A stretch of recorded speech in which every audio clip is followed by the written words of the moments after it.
Was the Apostle Paul the original Antichrist? Former minister and Bible college graduate Jeffrey Daugherty raises this and other staggering questions from the New Testament itself. The Christian Whistleblower asks if Jesus' original message has been warped into a fear and guilt-based control matrix. Here's Ali with more. Thanks, Seb. Daugherty's 35 years of research challenge everyone to consider new perspectives and ask themselves, just what lies behind my religion?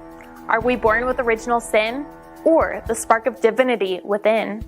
Deep questions, Ali. Thanks. The Christian Whistleblower. We'll be watching.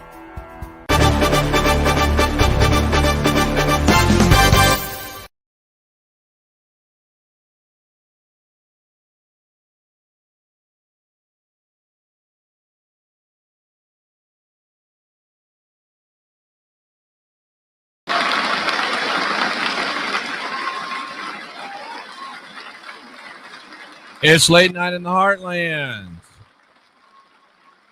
All right. Good to see you today. Well, folks, I hope you're ready for some unindoctrination, because ready or not, here we come.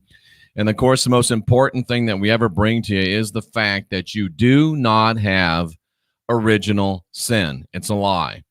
You're born with the spark of divinity within, and you don't have to go on bended knee to anybody's savior, because you're already divine, you're already sovereign, you're already free. You don't need their savior to save you from the sin that they gave you. Ladies and gentlemen, we are the last generation of real humans, and it's time for us to unindoctrinate ourselves. Tonight, we get to the heart of the matter. Very, very weighty subject, talking about the Bible God demanding child sacrifice and human sacrifice, and we prove it directly from the Scriptures, not just to be right, but to show you what's going on in this world today. Before we get there, I want to share just a couple of things with you. Some of them, not quite as heavy as others, but folks, we're in this situation today where the world has changed on us. And we're looking to change it back, and I think we will. But we have to realize, and we have to deal with, and we have to understand that we've gone from the bright, shining, happy, love, peace, American way, joy, comeback, great economy, loving our neighbors, racial harmony, and sunshine days of President Donald Trump. And now we find ourselves in the burning, dark winter of the false president, Joe Biden. But folks, he's not in the White House. The military has not given him control. So we still have time. Don't give up the hope. Don't give up the fort. And I'm telling you, I stand by my conviction that it will be better than it's ever been in our country and in this world, sooner than even you and I can imagine, if we'll just unindoctrinate ourselves and get busy. Now, yes, I did just take a great polar plunge in 30-degree water and 8-degree air temperature. I am feeling really good. The endorphins are going. Endorphins are a hell of a drug, but I'm telling you, folks, it is not over by a long shot. And if they think they've got us beaten, they're wrong. They are so wrong. But, we saw that Joe Biden is not on Air Force One. And if you saw the video, I should have kept it. Cynthia sent it to me, of him driving up to his not Air Force One in a vehicle that is not the presidential limo. He's in some beat up, he's in some limo, the beast that President Trump wouldn't even have got in. It was an SUV. It wasn't the presidential limo. It was filthy. It was banged up. President Trump wouldn't even have got in the thing. But I think as a result of that embarrassment, they come out with a new presidential limo, especially for Joe Biden, especially, accentuating his strengths. And this is something that is, it's just for Joe. It is the Joe Mobile. That is the new presidential limo, ladies and gentlemen. It's the Joseph Robinette. What the hell kind of name is Robinette? The Joseph Robinette Biden short bus presidential limo. It's just for you, Joe. It's all yours, buddy.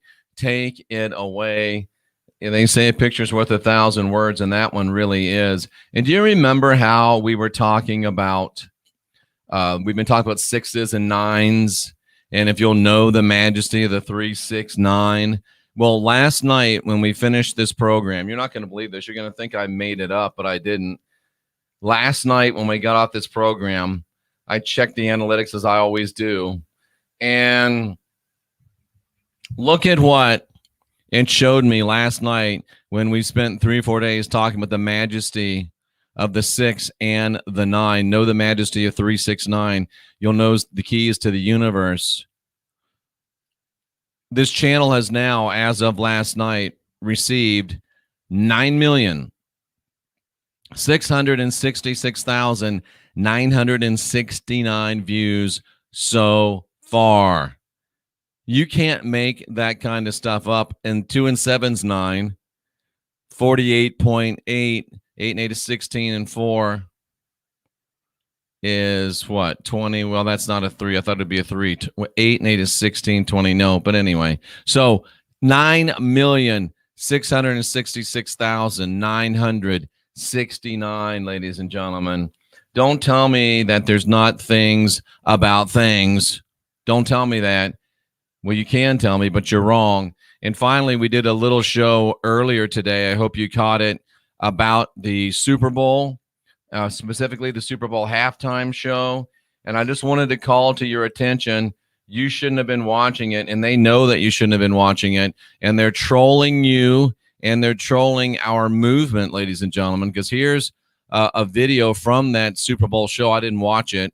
But if you remember They Live, you had all of the hidden billboards on signs, obey, consume. Here's one, touch, yours, alone, enough. They're spoofing the They Live movie, and they're telling you that they know that out of one side of your mouth you say they live, we're gonna fight, we're gonna stand, but they know out of the other side of your mouth you don't care to watch and give money and ratings to the bend the knee BLM. So they're telling you that they know, and they're telling you that they know that you know, and they know that you know, but that you don't live up to your lofty standards and ideals. So if you're going to be a truther, be a truther. If you're going to be a Tino, a truther in name only, well, at least admit what you are, ladies and gentlemen. At least admit what you are, and don't try to play that you're something that you're not. Do us all a favor. We're going to jump right into the show tonight. We're going to talk about child sacrifice commanded by the Bible God. It's very, very hard. It's very, very difficult. It's one of those things that you wish that you didn't have to talk about.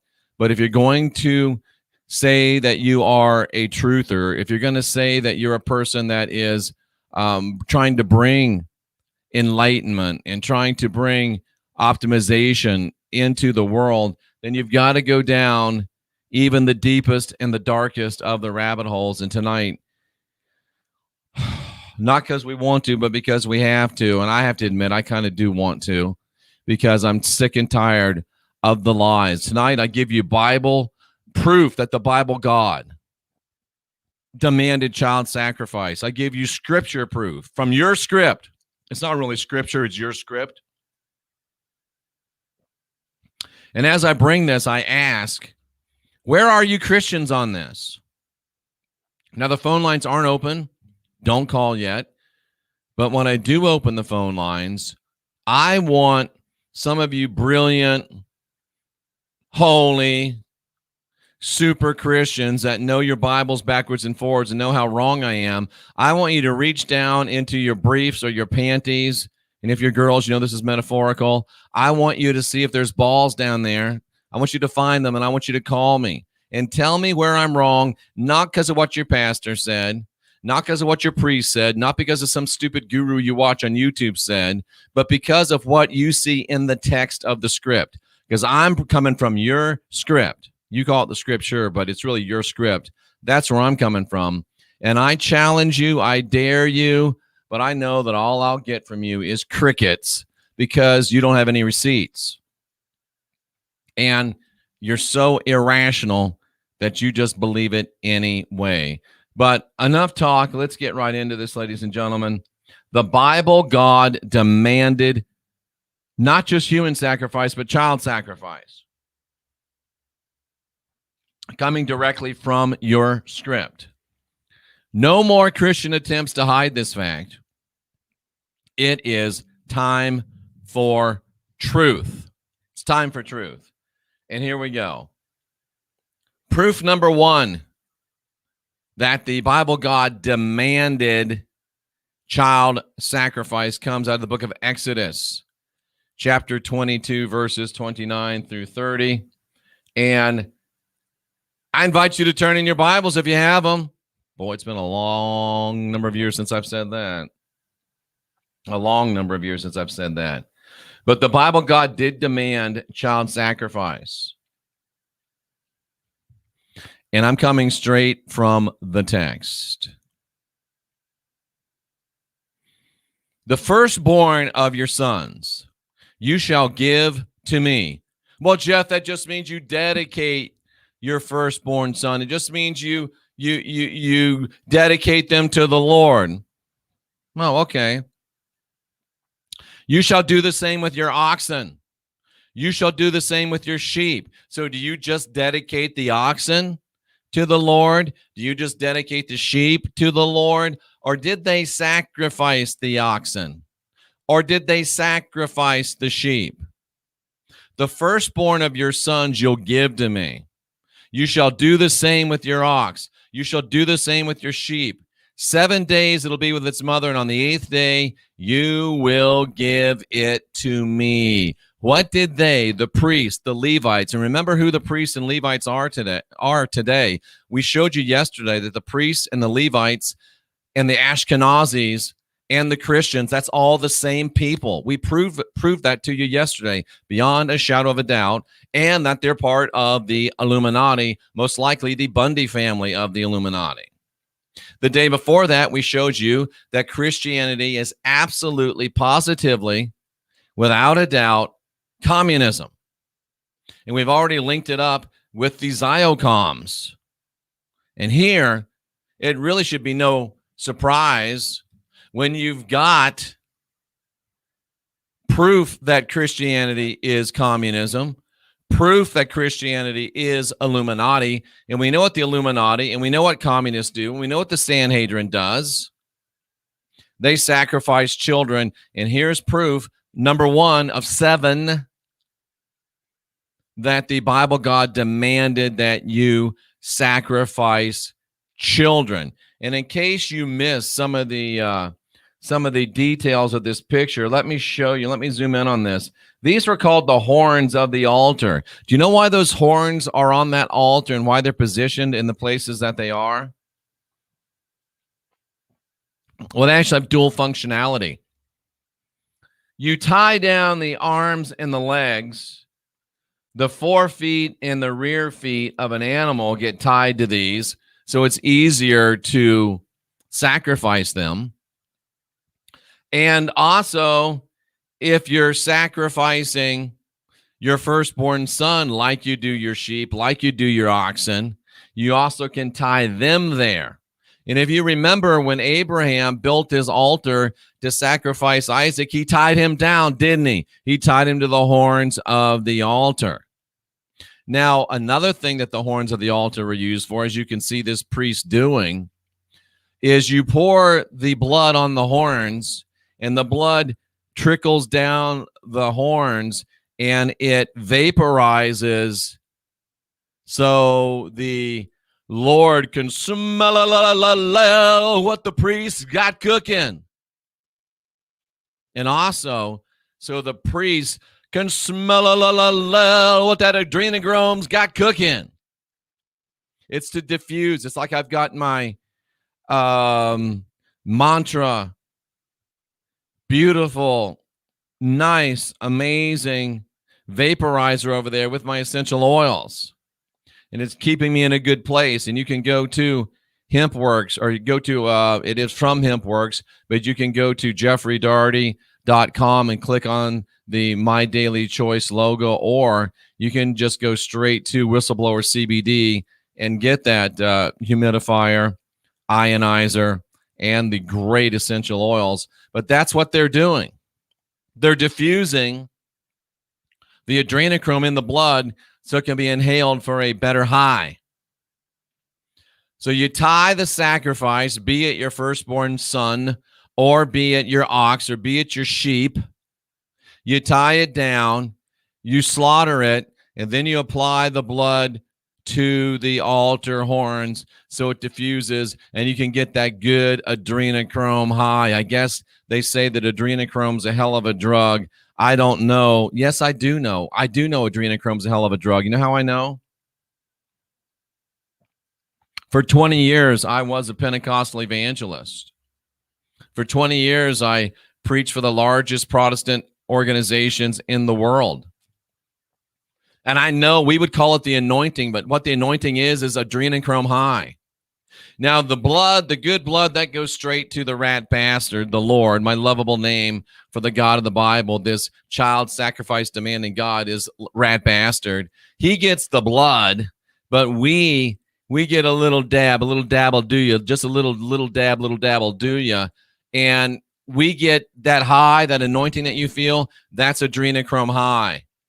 How's it feel to know that you're hooked on adrenochrome, Christians? When you get under the spout where the glory comes out? No, that's the spout where the blood comes out.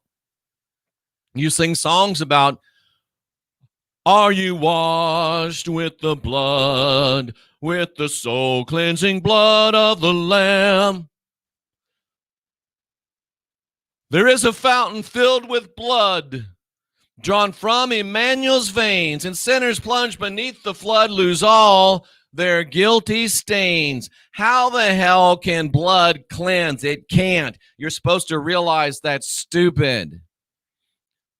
Do you realize you're asking for the blood of a tortured young man to be poured all over you?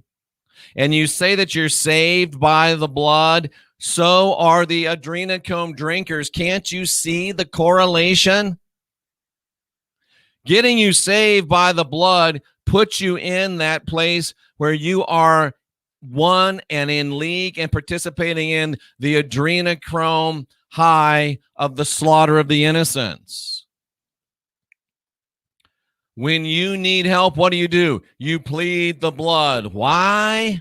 Because it gives you that extra superpower. Christians, you have superpowers, and it comes from the slaughter of the innocents, the adrenochrome. When somebody gets saved, they get saved by the blood. When you got a demon coming after you, what do? You plead the blood, because even demons aren't as demented and as disgusting as you are.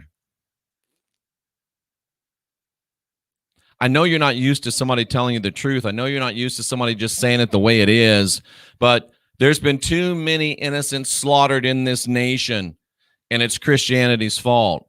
There's been too many innocents slaughtered in this nation, and Christianity, by being complicit with communism and with the Illuminati and going all the way back to the beginning with this child sacrifice from your God that demands it, it's your fault, and it's time somebody told you. And if you stay in it after this, you've got no one but yourself to blame, and I don't feel one bit sorry for you, and I haven't got 1 second left for you. It's despicable what you do and what you participate in and what you're willing to still stay a part of. And if you don't like that, please leave this channel and never return.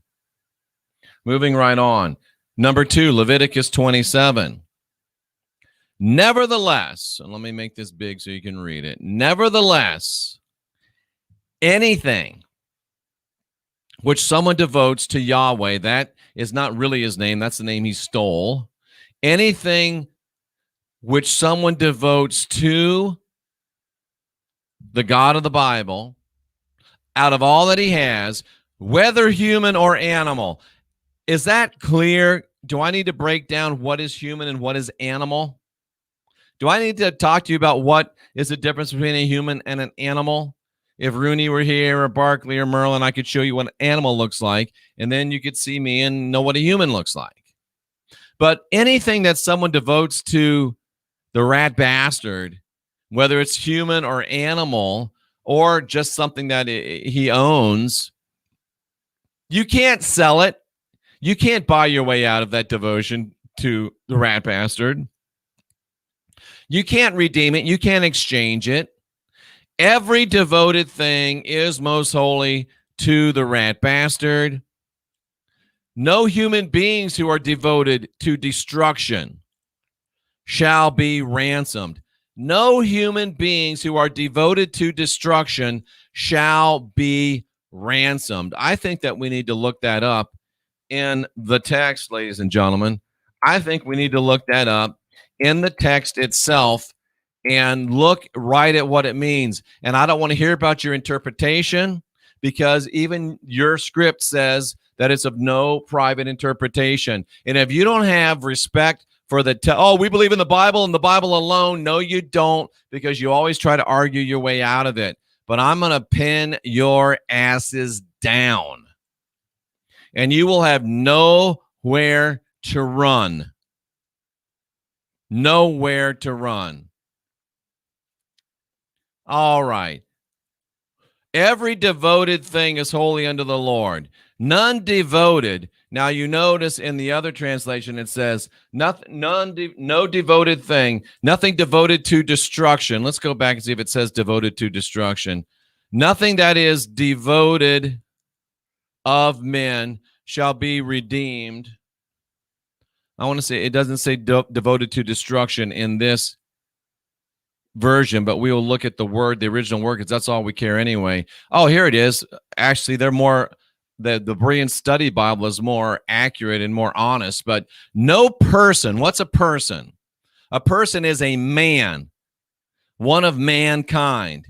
So in the Bible, there are mankind. That's men, that's women, that's boys, that's girls. No person, no human that is set apart for destruction. There's some humans in the book of Leviticus that are banned. Ooh. See, cancel culture isn't new. Cancel culture goes all the way back to the book of Leviticus. Cancel culture goes all the way back to you, Christian. These are your roots. I'm a proud pagan. These aren't my roots. My roots are deep in the Erie Isle of Ireland. My roots are deep in the Vaterland of Deutschland. This isn't my shit. This is your shit. Your roots, Christian, go back to cancel culture, banning people, devoting people to extermination. There's people in Judeo-Christianity that are canceled and dedicated for destruction, to be put to death, to be exterminated. Isn't it funny that the people whose religion bans people and sets them apart for extermination are talking all the time about how they were supposedly exterminated? And it's always the Christians that are whining, we're getting persecuted. Join the club. Everybody's getting persecuted. So are the Muslim Uyghurs in China. Does that mean they're holy? No. White guys are getting persecuted. Does that mean we're holy? Not all of us. Just because you're a Christian and you're getting persecuted doesn't mean you're right. Sometimes it just means you're an asshole. But in your spiritual economy, there are people that are banned and devoted for extermination, for destruction, for being put to death. You can't ransom them. You can't pay a ransom. They've got to what? They've got to be put to death, to die.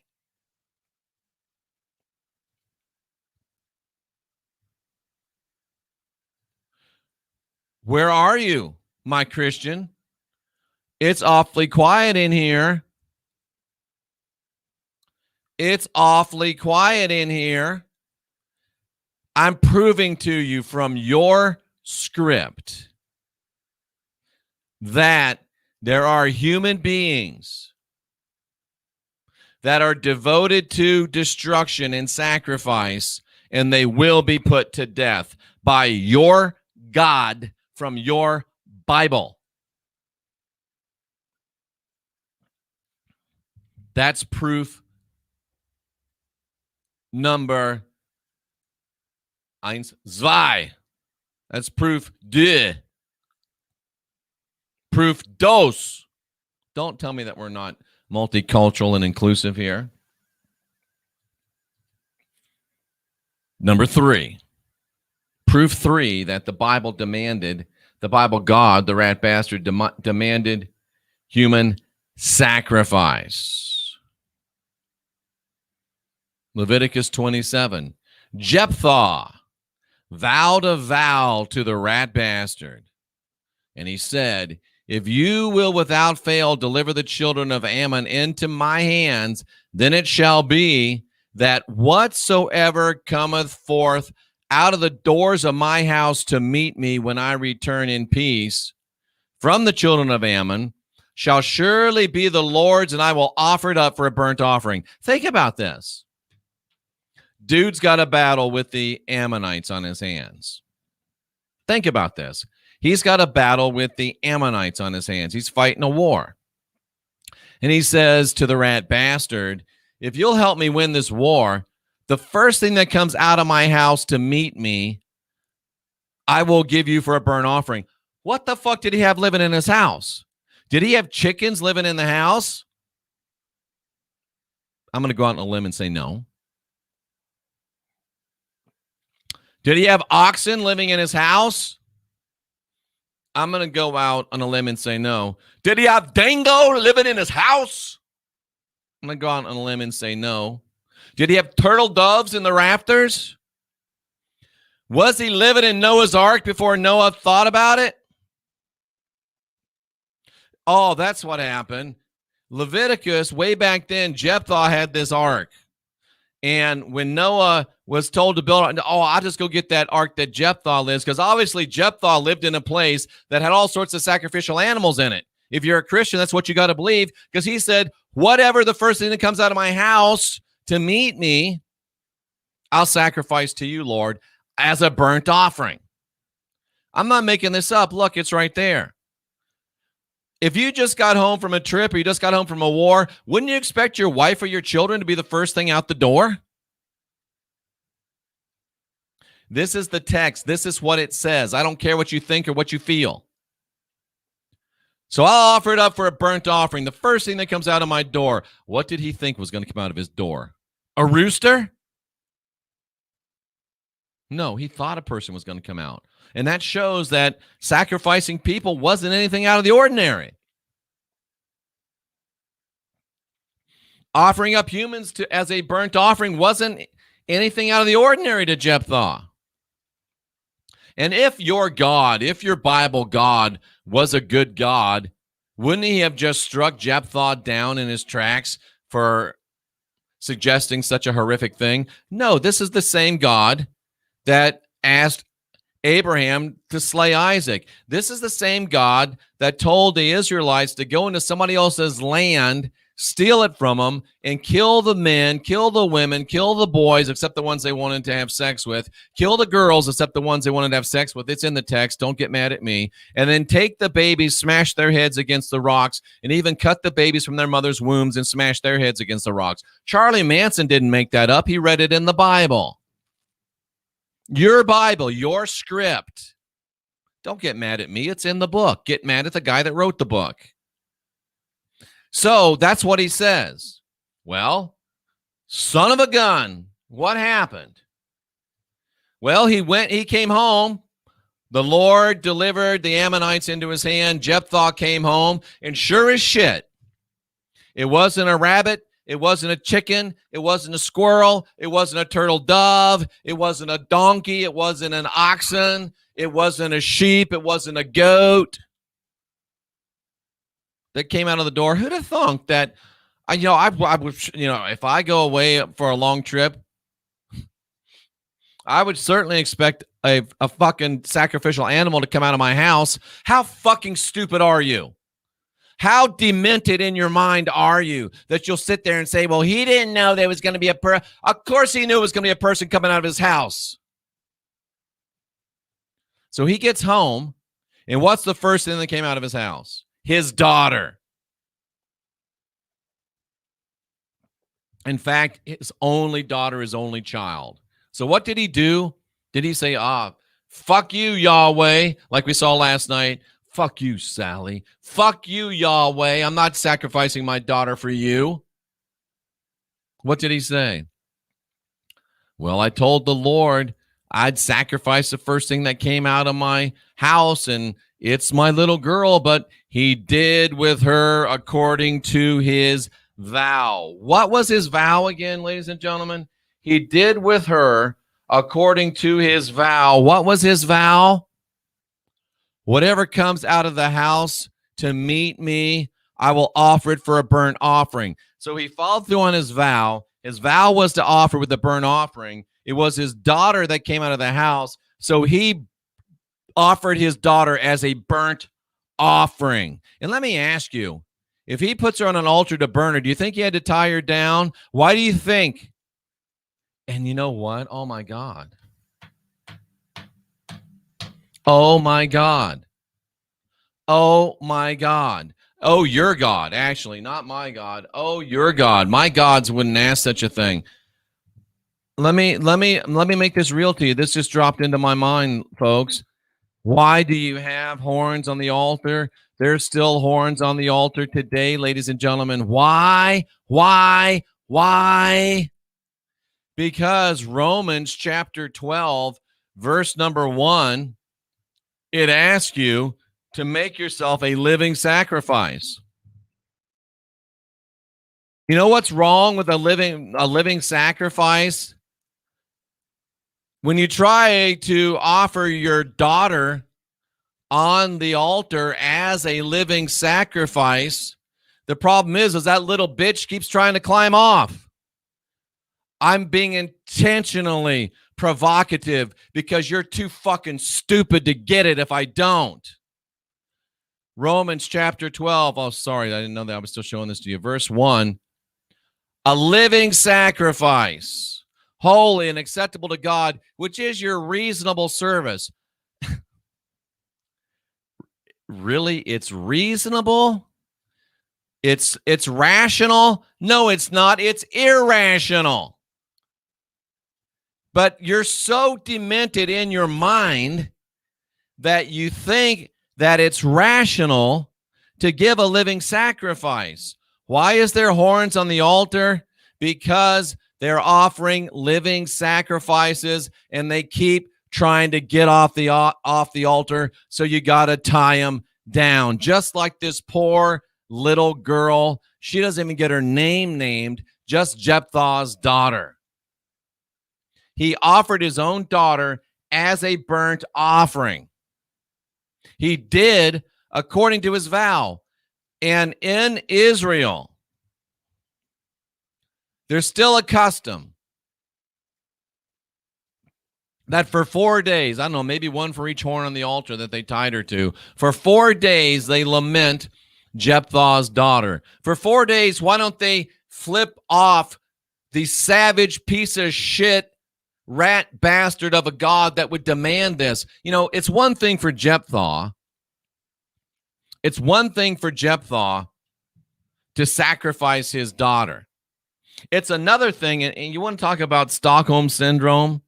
That's where you get so attached to your captor that you'll do whatever they say. And if someone tries to rescue you, you'll fight against them rescuing you. That's what you guys do to me. But Jephthah is so much irrational. He's so Stockholm Syndromed that he sacrifices his only daughter. And if you read the whole story, she's so Stockholm Syndrome that she says, well, Dad, if you told the rat bastards you were going to sacrifice me, I guess you might as well sacrifice me. But people can be stupid. And there's a lot of people in the chat room right now that are living proof of that. Thank you for making my point. I appreciate it. But it's another thing for the God that demanded it to accept it. And you know what he did? He said what he said every other time he smelled a sacrifice. What does he say? Can you smell what Jephthah's got cooking? Can you smell what Jephthah's got cooking? Can you smell what Jephthah's got cooking? He's got Barbie on the Barbie. I love my little girl medium rare. That's your God. He smelled the sweet smelling savor of the burning flesh of Jephthah's daughter. Your God, not mine. You still proud to be a Christian? You still proud to be a Christian?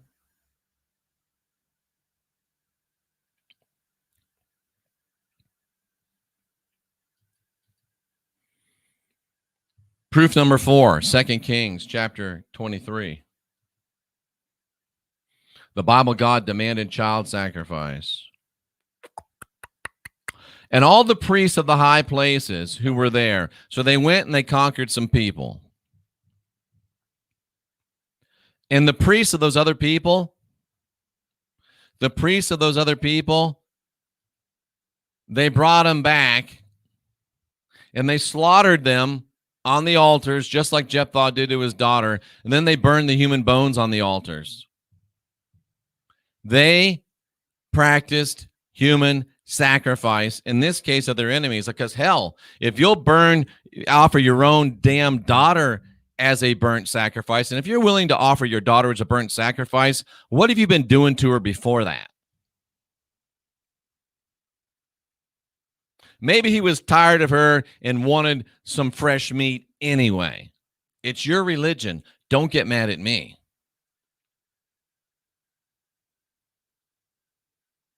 He had Barbie on the Barbie. Your God. Can you smell the love? And they slaughtered people, and they burned them on. What'd they do with the blood, you think? You know exactly what they did with the blood. And you thought Countess Battery was the first person to cover herself in blood. Countess Battery must have been a great Christian, because she would take young girls like Jephthah's daughter, and she would drain their blood into a bath, and she would weigh into that fountain filled with blood. Drawn from Emmanuel's veins. She was just trying to get all of her sins cleansed beneath the flood and lose all her guilty stains.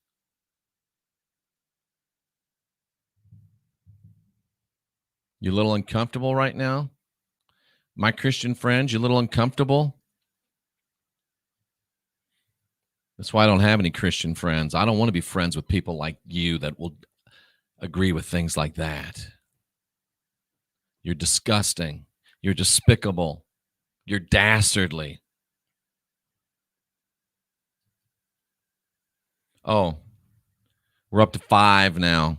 Give me 5, bruh. Give me 5, bro. Bro. Give me 5. Oh, what's the matter, you little Christian? Give me 5. By the way, do you know why Jesus had to walk on the water? Do you know why Jesus walked on the water, ladies and gentlemen? Jesus walked on water because how the hell are you going to swim with holes in your hands and feet?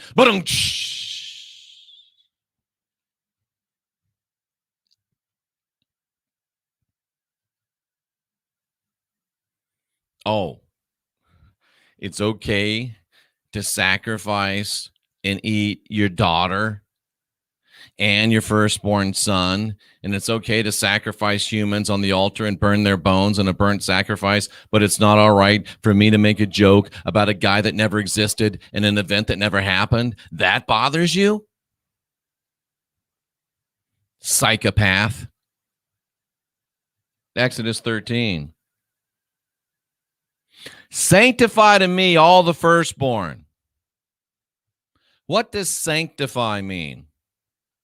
Sanctify to me all the firstborn. Let's look up sanctify. I think it just means set apart, but we got to know exactly what they mean by set apart, and it's dictated by the context. So let's look real quickly. What does sanctify mean? Sanctify means in Exodus 13:2, it says, sanctify to me. Don't worry, I'll get there. I just want to make you watch all of that rigmarole of me getting over there. Sanctify to me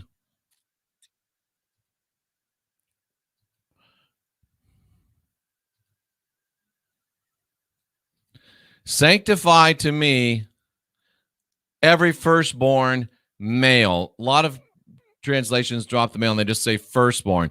The firstborn from every womb among the Israelites belongs to me, both of man and beast. What do they do to the beast ones? You got to remember the that just means they dedicate it to the Lord. No, what did they do to the beast ones? We already talked about this. They had to be killed. What were we looking at? Oh, sanctify. Consecrate to me. Set apart, consecrate, like I told you. But see, I don't tell you, I show you. I'm like President Trump. I don't just tell you, I got to show you. Do you think President Trump wanted to go through all this that we're going through? No, he didn't. President Trump didn't want to have to go through all this. Do you think I want to go through all this? No, I really don't. I'd rather have something happier to talk about so I can have 500,000 subscribers and a big fat check, instead of a bunch of screaming, meme Christians who are delusional screaming at me all the time. But President Trump cared enough to say, you know what? We got to show them. I got to show you. Because if I don't show you, you won't believe it. The firstborn from how many? Every single womb, all of them, all the firstborn belong to him. Just like the firstborn of Egypt. You remember how that worked out for them? Belongs to me of both man and beast. It's mine. And then he said down in verse 13, watch how we do this. We just go back to 13. Watch this. Everyone from the donkey to the lamb, even to your firstborn sons, you must redeem it. We've already shown what redeem means. Ransom it. Ransom it. Kill it. We've seen what it means. What do they do to the beast? Remember, the beast, what happens to the beast when they get ransomed? They get killed. What happens to the firstborn when they get ransomed? They get killed. Why am I not on here? Why don't I see me? Ah, great. My video's gone out again, it looks like. Well, that's fine and dandy. Yeah, my video has gone out, so I can't show you anything anymore. Let me see if I can at least show you yeah, that'll show up. For some reason, this happens every now and then. The only way to fix it is to restart the computer, but I'm not going to end the show just to restart the computer. You'll have to do without seeing me. I know I'm hot. I know I'm sexy. I know I'm looking good. I'm 50 pounds down. I know that you want to look at me. You ladies and some of you men and some of you that are in between. I know you want to look at me, but you're just not going to be able to for the rest of this show. Sorry about that, but it'll be all right. I'll be back on Monday, and you'll be able to see me then. Proof number 6. Numbers 31. Another battle. And the human beings that were taken in captivity, there were 16,000 of them. And of those 16,000, they gave tribute 32 persons to Yahweh. They gave 32 persons in tribute to Yahweh, the rat bastard. And what happened? Moses gave the tribute to Eleazar, the priest, to offer them to the Lord as the Lord had commanded Moses. So 32 more human sacrifices on the altar by the priest.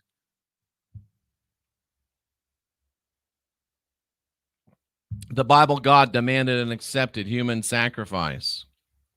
And finally, 7, Jeremiah chapter 7. See, they got to get you involved. They got to make you complicit. And this is where the eat the flesh and drink the blood of the Jesus sacrifice that's made up, of course, comes in. Thus says the rat bastard, the God of Israel, unless you just in case you weren't sure who that was. Thus says the rat bastard, the God of Israel, add your burnt offerings to your sacrifices and eat the flesh. Let's see, the words of Christ in blood red, eat my flesh. In fact, he says, John 60, I think it's John 6:66. Is it John 6:66 that he says that in? I got to look that up. If it's John 6:66, knowing what you Christians think about that, that would be even cooler. Let me stop the sharing. I don't want you to have to see this if it's showing up. I don't know if it's John 6:66. It's right there in John chapter 6 where he says it. He says, if you don't eat my flesh, you've got no part in me. Tell me again how you don't really have to eat the flesh. Tell me again how it's metaphorical. When he said, if you don't eat his flesh, you have no part in him. If you don't eat his flesh, you have no part in him. Where is it?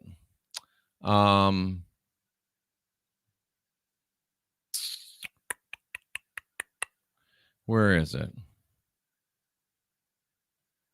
Okay, here it is. I'll show it to you. It's actually in John 55. Where's my share button?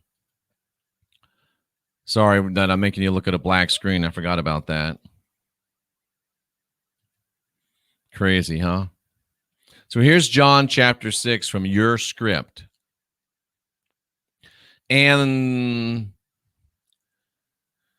the son of the rat bastard says, unless you eat the flesh of the Son of Man, who is to be a sacrifice. What are we talking about? Eat the flesh of the sacrifice.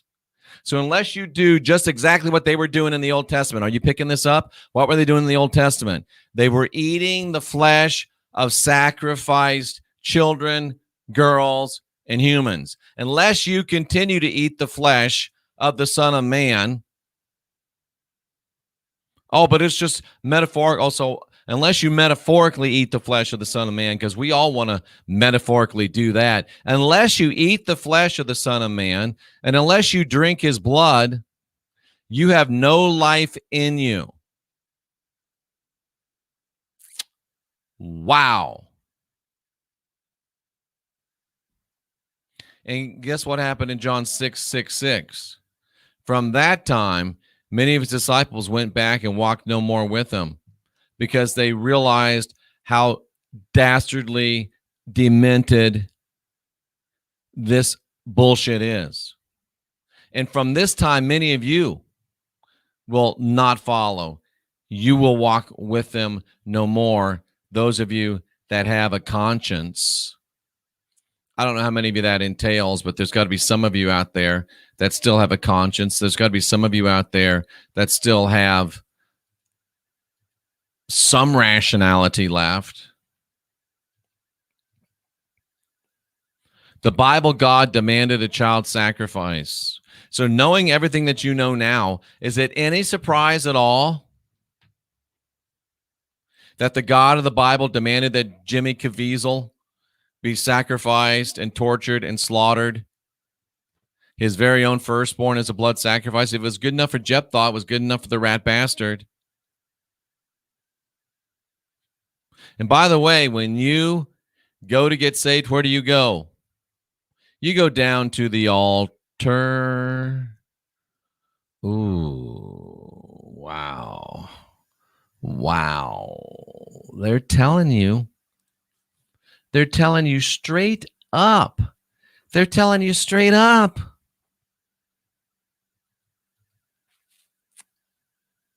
But Jeff, that was the Old Testament. So let me get this straight. You will follow a guy, you will follow a God that used to make you sacrifice your daughter. So that's okay with you? If the rat bastard used to make you sacrifice your daughters and he doesn't anymore, you're willing to follow him now? It says more about you than it does about him, actually. It's like you people that are following Charlie Ward. That motherfucker admits on video that he was procuring girls for Jerry Savelle's talk show. And if he's procuring girls for Jerry Savelle's talk show, he was providing girls for Jerry Savelle's after party where they were the main course. They got eaten, and not in a good way. But some of you will still follow that piece of shit because you're pieces of shit. No wonder you'll follow the Lord. He changes not, he says, and neither does Ward. I change not, he said. He used to demand that you kill babies, still does. Used to demand that you eat your daughters, still does. Used to demand that you kill people, burn their bones, still does. Used to demand that you eat flesh, still does. Used to demand that you drink blood, still does. And just in case you missed it, he said it 3 times, because in the mouth of 2 or 3 witnesses, let every word be established. In Psalm 102:25, I am the rat bastard, I change not. Malachi 3:6, I'm the rat bastard, I change not. James 1:7 says there's not even a hint of a change. There's no shadow of turning. There's no change in the rat bastard. He's still the same smash the babies' heads against the rocks rat bastard in James as he was in Leviticus. He's still the same kill everybody, kill them all rat bastard in the New Testament as he was in the Old Testament. And you're following him. Says more about you than it does about him. The Bible, God demanded child sacrifice. I've shown you scriptural proof. What are you going to do? I've shown you scriptural proof. Christians, what are you going to do about it? What are you going to do about it? I want to know, Christians, what are you going to do about it? Play with my camera 1 quick second. I know it won't come back.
You can't even hear me. Oh, now you can hear me. God, how long have I been going on when you can't even hear me? How long have I been going on and you can't even hear me? Wow. Probably been a long time, huh? Do we even still have anybody left? We do. Jeez. You must have still been able to hear me. Well, let's go ahead and open the phone lines. I'm not going to be able to show you the phone number. I'll run it across the bottom of the screen. The phone lines are open, 913-279-0831, 913-279-0831. If I share that picture just so you can see something, is that going to drop me off of here, or will you still be able to hear me? Well, that didn't work too good. Let's try it again.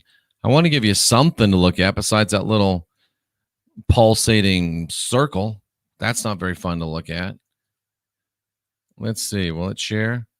There you go. Can you still hear me? Yeah, you can still hear me. So we'll bring this over here so you guys don't have to look at that, and you can look at that. There you go. How about that? How about that? So let's go ahead and go to the phones and see what is on people's minds. It's Late Night in the Heartland. You're live with Jeffrey Daugherty. What's up, Jeff? Hey. How you doing tonight? I'm doing well. How are you? Great. Are you a meat eater? Why do you ask that question? Just because I was listening to your live stream, and I'm just wondering if you eat meat. What does that have to do with the subject at all? It has to do with what you're talking about. How does it have to do with what I'm talking about? Well, I just don't think that we were designed to be meat eaters as humans. Well, guess what? I don't care what you think about what you eat. We're talking about something that's important, and you're not going to bring up some stupid, specious, dietary argument. Not on my show, not this time. Go sell crazy somewhere else. We're all stocked up here. Do you believe that? It's Late Night in the Heartland. You're live with Jeffrey Daugherty. Hello, Mr. Daugherty. Hi. I am so pleased to have reached you. I called to thank you and to thank you on behalf of many, many people. I'm a former Christian, and I was always bothered by the blood. That's because you're a decent person. I know, and you are too. Look what you're doing. And I know you're rough with all of us, and keep on being rough. We need this. I know some people were hyperventilating in the room. I'm sure. This information hurts. And I try to tell them, breathe, just listen. Don't take it in. We got to get a shield, but we need to hear all of it. Everything you say, the spell needs to be broken. The spell needs to be broken. This God of the Bible's a demon. He's not our loving God. No, I've had he's miracles not. in my life, and there's nowhere they could have come from but a loving creator. This God of the Bible is a demon. Let And me thank ask you a for question. Can I ask you a question? Yes, sir. Yes, sir. We both know we've been in the church, and we both know that there are decent people in the church. There's nice people in the church. There's loving people in the church. But some of these same nice, decent, loving people that say they're Christians are saying things like, you're sick, fuck you, you're an antichrist, I hope you die. I'm reading right from the chat. How can these people, number one, say that they're Christians and then say those things to me? And number two, why can't they see? I read it to them right out of the script. Why can't they see it? Help me understand. Because they're in the programming, dear sir. They're in the programming, and it's hard to break. My best friend of 50 years, I'm trying to explain things to her, and her programming, it hurts too much. The ground will be busted up from underneath them, and their minds will shatter. You have to be brave. Only the spirit warriors, the light workers, can continue with, I'm 62, sir. I was born to fight in this time as you are. Yes, we were. Fight. You know that. They saw you coming in, and they've been attacking you ever since. To bring this message now, there are prophets among us that no one knows. You are one of them. I'm not trying to stroke your ego. It does me no good. I'm secure in myself. I'm just so appreciative. And I know I'm rattling. I'm probably not making a lot of sense. But one of our callers has just put in the chat room, and I agree with this 100%. Brandon says, this caller is so lovely. And you're a lovely human being, not because of what you're saying about me, although I like it. You're a lovely human being because you've seen the horror and you had the courage and the integrity to walk away from it. And it makes me feel better knowing that you're in the world. I feel better than I did before I sat down in this chair tonight, thanks to you. I wish you lived near me. I'd have coffee with you every day, and I'd pick your brain. Well, I would let you. Thanks so much. Is there anything else you'd like to share before we go on to another call? There was something I wanted your advice on, but it must not have been that important. I'll type it in the room. Or call back. Thank you, sir. I Thank love you, sir. Tracy Dyer. She says she's part of PETA, people eating tasty animals. I tried the vegan thing for 2 years.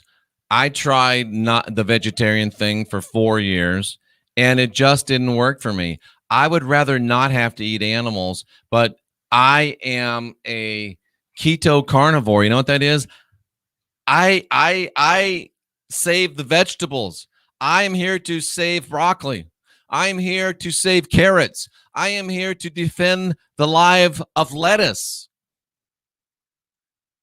Because keto carnivore is what makes me work. And in this matrix system that we're in, there's things that we don't like about it. But the human body must have animal protein. And sooner or later, you'll realize that. Sooner or later, you'll realize that. It's late night in the heartland. You're live with Jeffrey Daugherty. Hey. Hey, Joe, what's up? Boom! I think I'm back. How come it shows my camera? Go ahead. I'm sorry, Joe. Yeah, you might like. I was gonna say is the first caller here said something about eating meat. Did all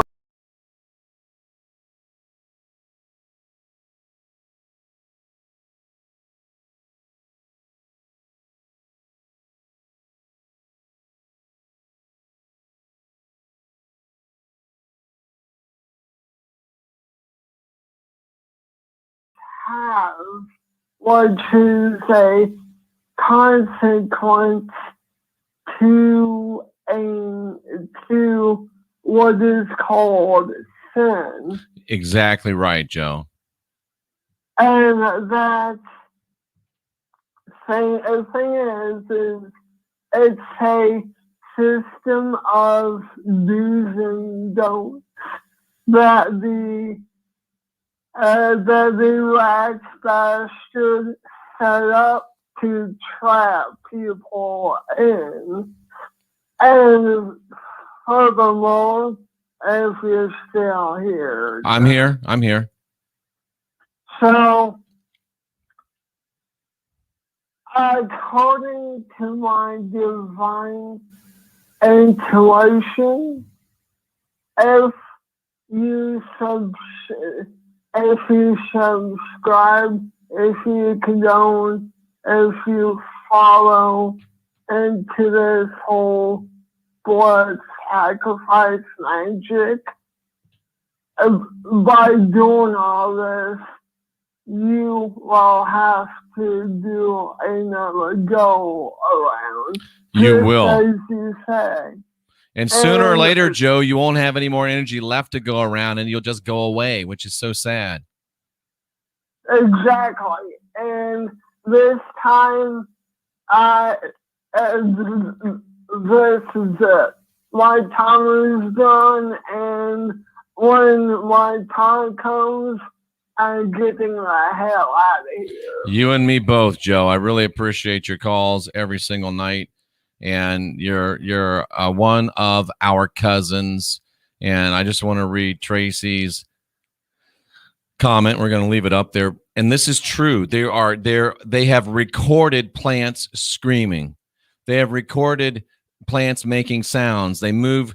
Their plants communicate with each other. Plants are sentient beings.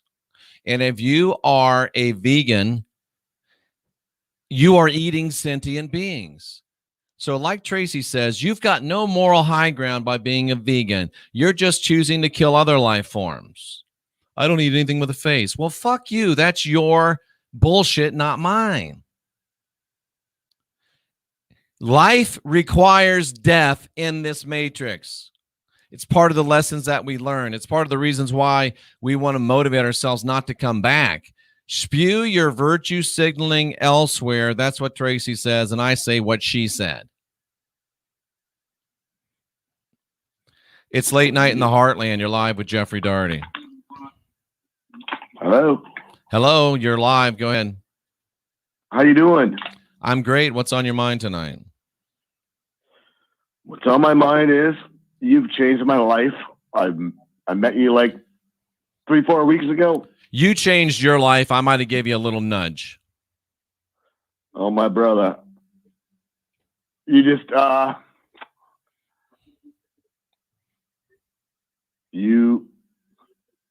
have to go turn down my volume so I don't hear myself talking to you. Okay.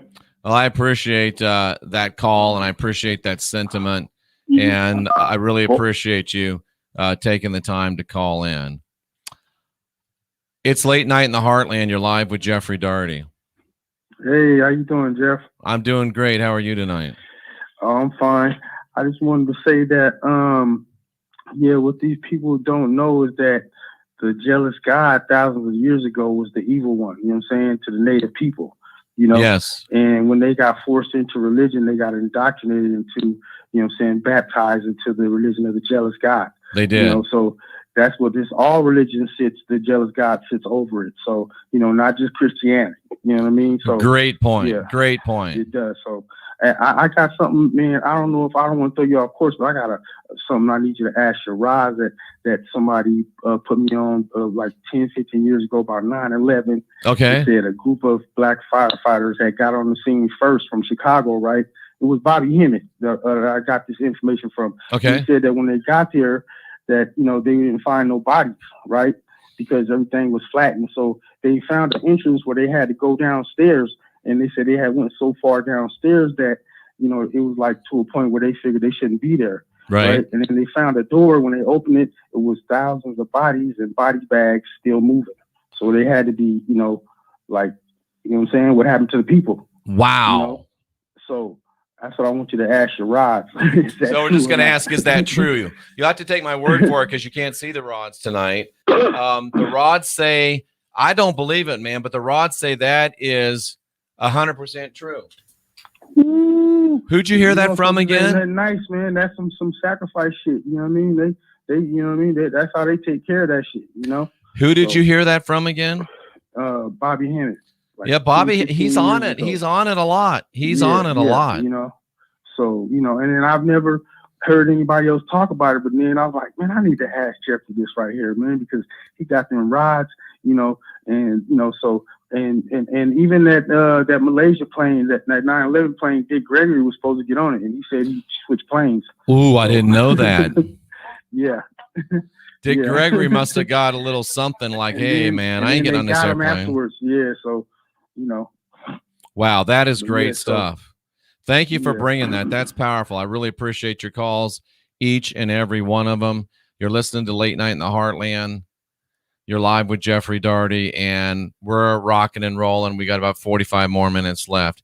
It's Late Night in the Heartland. You're live with Jeffrey Daugherty. Please turn down your sound and let's talk. Hey, Jeffrey, it's Lucas. Hey, Lucas. And I love you and love you. First, I wanted to mention something in regards to the eating animals. You know, we look at nature, and of course, we see that animals, of course, are carnivorous. Personally, are you familiar with Edgar Cayce? I am familiar with Edgar Cayce.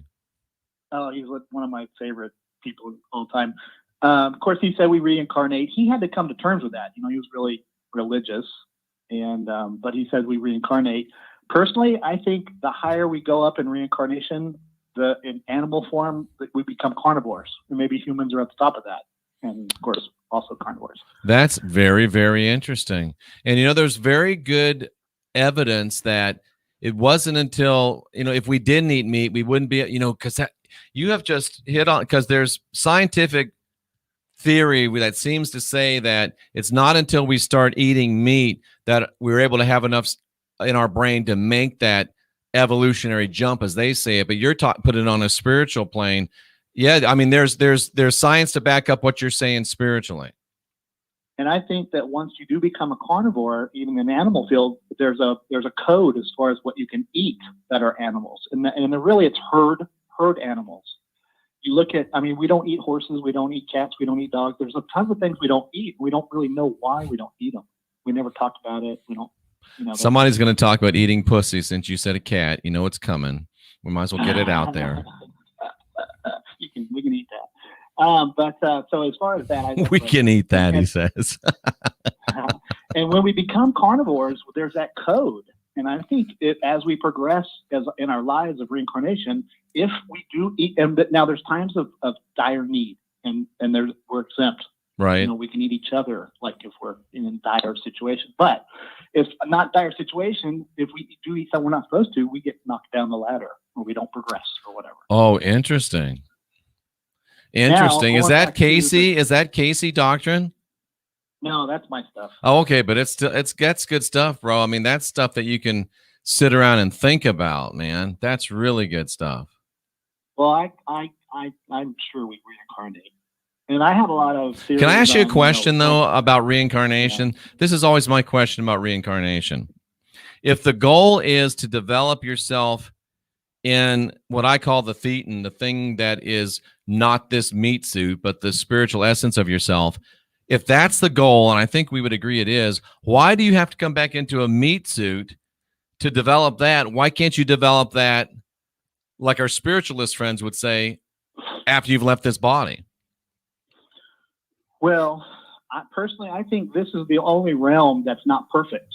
I think the ethereal realm, where there is wherever else there is it's perfect there.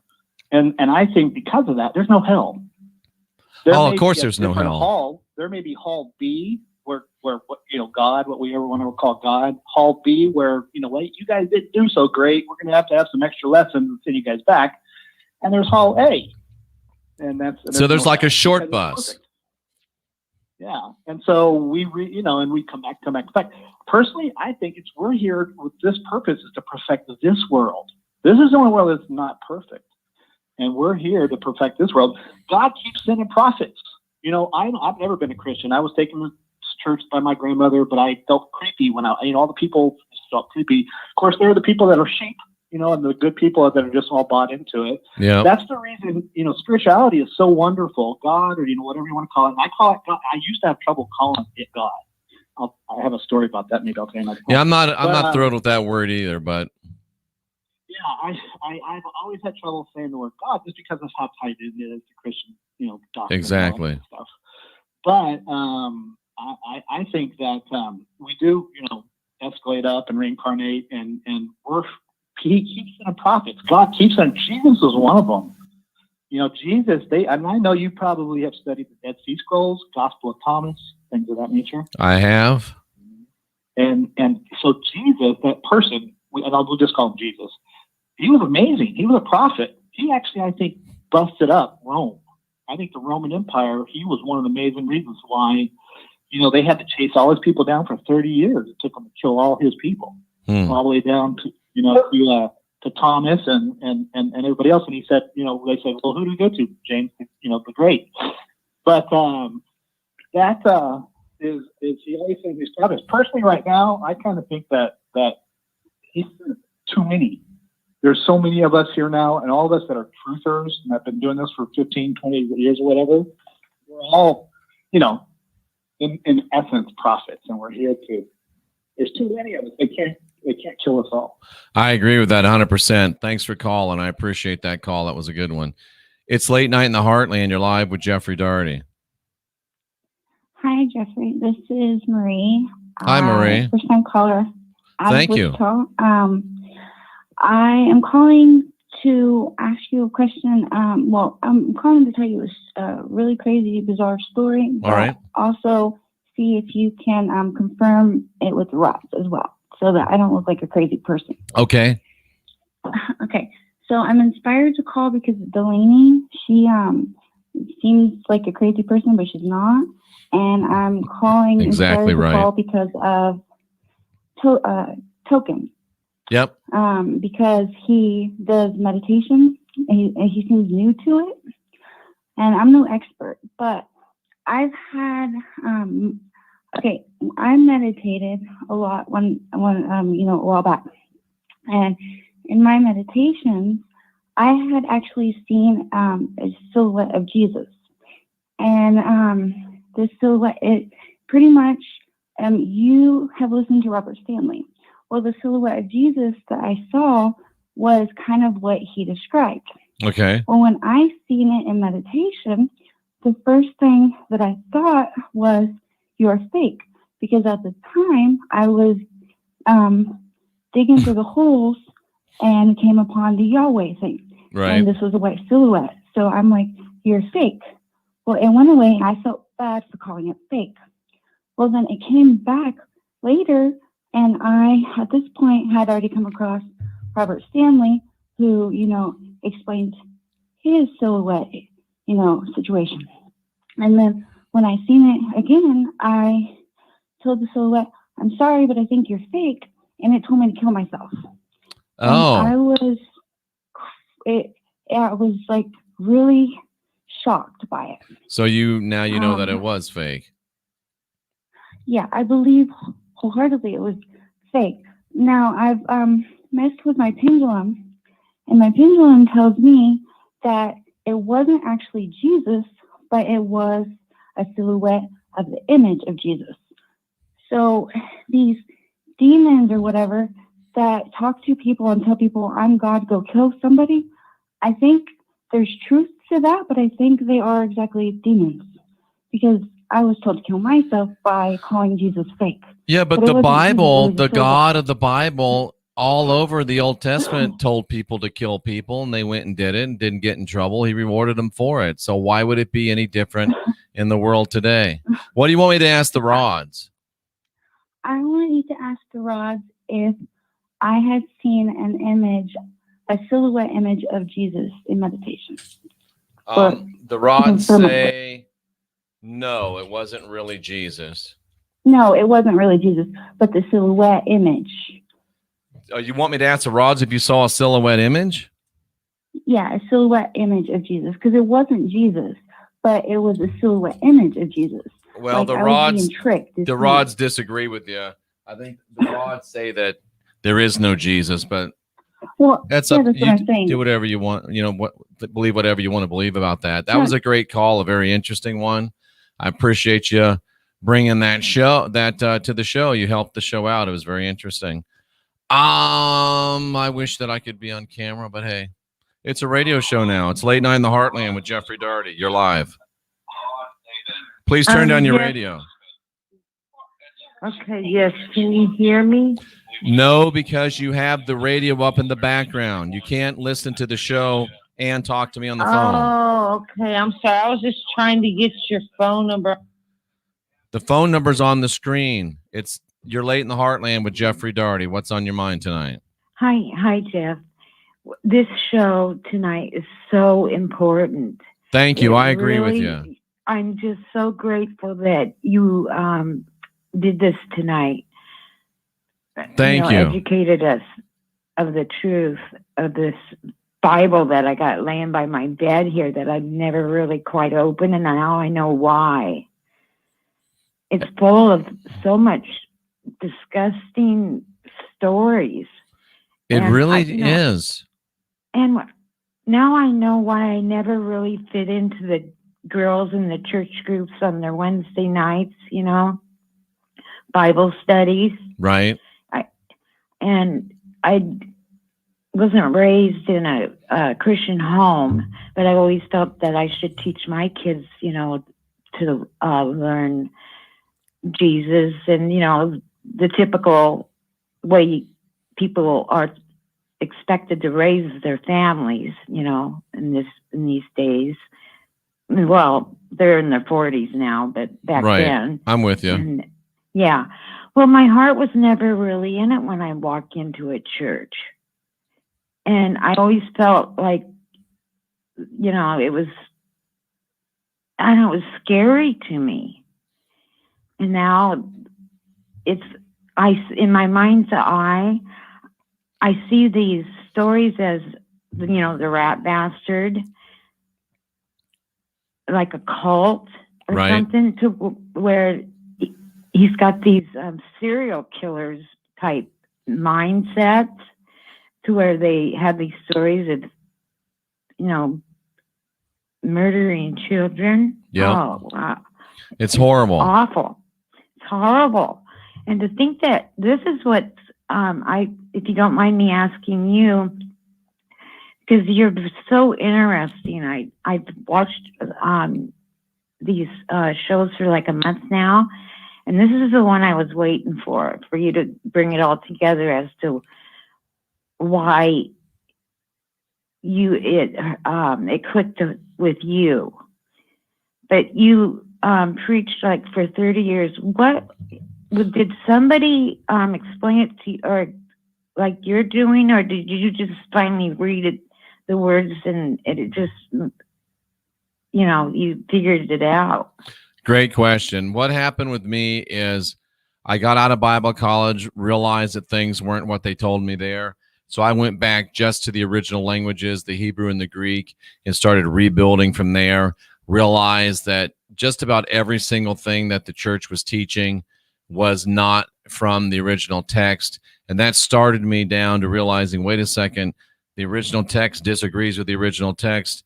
This whole thing's bullshit. First thing I figured out was Paul was bullshit. And then I said, this whole thing's bullshit. And now here I am, the Christian whistleblower, exposing the bullshit in the Bible and setting bitches free from the fear and guilt, blood magic, mind control matrix. Setting you free if you want to be. Oh, it would have been so good if the phone would have picked up right then, but I missed the button. It's Late Night in the Heartland. You're live with Jeffrey Daugherty.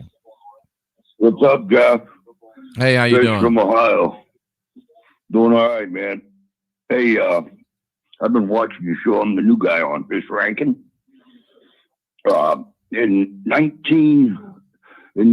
2019, November 25th, I lost my leg. Oh, wow. And I was a big go-getter. I mean, I was in the Navy 21 years. Well, thanks for your service. Go-getter. Well, you're welcome. Hey, so I get my leg cut off, and I pass away in the operating room. And they brought me back with them plungers, that electric shit. Yeah. And I come out of there, I'll tell you what, it felt like my fucking chest had been broke. Ooh. That thing really, it put you in a spot where you could hardly breathe. I'll bet. Yeah, so I got through that, and I got hit head on twice in a car. And I got through that. I used to be in church a lot, but you know what? After all my doubts and everything, I have a hard time believing that it's God. I believe somebody's bigger than me. Somebody's better than me. Yeah. But in a sense, I treat everybody the same, though. I mean, and that I did want to comment on the last caller. She sounded like Pelosi, man.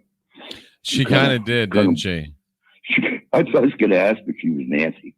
But anyway, I just wanted to call, man, for you on that, because after having my leg cut off, it's like a whole new life for me. I'll bet. I'm not going to say I'm religious, because I'm not going to say I'm a Christian. I'm going to say I'm religious, but I'm not a Christian, because I do my thing and everybody else does their thing. And you know what? That's the purest religion of all, I think. Work on yourself and let other people work on them. I have to say, you got a remarkably great attitude. I don't know if I could be where you are if I'd been through what you've been through, but something popped into my mind. You've been through a lot of shit, bro. You've been through a lot of shit, and you're still here. That makes me think somebody got some plans for you. Somebody got some plans for you. You got something that you need to be doing. It's Late Night in the Heartland. You're live with Jeffrey Daugherty. Hello. Please turn down your background noise. I cannot hear you. I got it down now, right? All righty. Yes, it sounds great. What's on your mind? Hi, Jeff. How are you? I'm excellent. How are you? I met you like a month ago, and you've changed my life. You changed your life. I just gave you a nudge. No. I'm a studier of everything, and I met you, and everything came. Well, I'm glad that I was able to be along your path. Brother. Okay. Christianity, my dad taught me to be a Christian, and I always thought I was a Christian, and then I figured some things out, and I'm like, Dad, it isn't right? Yeah. And I figured it out. It's not right. It's all sucks. It all sucks balls. Well, Jeffrey, go ahead. You have confirmed everything. Although Have you ever heard of Craig Wynn? No. Craig Wynn. No, I haven't. The only thing I have against, I know that Christianity is a bunch of bullshit. It's a blood sack. I know what everything you're saying. It's all bullshit. But Craig Wynn, you should study him. I think there could be a two-dimensional thing like Yahweh. There is a Yahweh that is true, and there's a Yahweh that is not real. Well, I appreciate your perspective on that, and always appreciate your calls. Thanks for doing another one. It's Late Night in the Heartland. You're live with Jeffrey Daugherty. Thank you very much, Jeffrey. This is Tim at Mount Shasta. Hey, Tim, how are you? Well, I got an experience I had in India I want to share with you, and I hope it doesn't make you puke and shit your pants. But okay. I grew up in Colorado, right? And the mountains there. And my dreams, 5 years old, I want to go climb the mountains and I want to visit India. For some reason, born to go visit India. So the Himalayas, I had 2 trips to India. The first one was 6 months. The second one, 6 years later, was a year in India. So I felt very comfortable. Wow, I bet. As soon as I got the plane in India and the doors opened up, I go, smell that coal, that dirt, that shit. Oh, this sounds just like America. I felt, my second country. Right. This is when Bush Jr. was the president going, hey, if you don't like America, leave. And I thought, yeah, I found India and I feel at home here, so I love India. And I did travel the Himalayas all the way to the heartland. And I felt at home there, acculturated, accepted, enjoying it. Met people from all around the world, especially the Jews from Israel that party all day long and sleep all day long. They're only comfortable in the dark. And I had several Israelis, ex-military, because they get money from us. They get out of the military and they've got $10,000 to travel India. And they say, hey, we own this country. Our shekel is the sword. And I had couple of dozen assassination attempts. I wouldn't say 2 dozen, maybe, but they wanted to get rid of me. You know what I'm saying? Because I'd stand up to them. So they taught me about Israelis, the Jews, as being the gutter people.